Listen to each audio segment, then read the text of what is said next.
Viral बाबा भूअर अखाड़े में आए हुए हैं जो है, आज बाबा द्वारा जो बताया जा रहा है कि खान पान में चटनी रोटी जो है, ये बाबा द्वारा बताया जा रहा है कि ऐसा नहीं है कि आजकल के ज़माने में लोग सेव संतरा काजू बादाम किशमिश खाएं तभी शरीर और पहलवानी हो सकती है।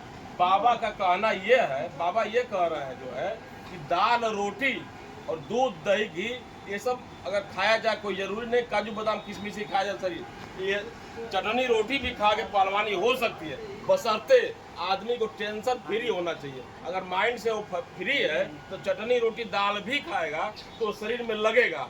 अगर सब कुछ खा करके अगर वो माइंडली डिस्टर्ब है और वह टेंशन फ्री नहीं है तो शरीर में नहीं लगेगा। ये बाबा का कहना है, वायरल बाबा ये बता रहे हैं। और आज इन्होंने अपना ये राज खोला है कि ये जान लीजिए पहलवानी का राज यही है कि माइंड से अगर फ्री है तो सब कुछ शरीर में लगेगा, माइंड से फ्री नहीं है तो सब कुछ खाकर भी शरीर में लगने वाला नहीं है।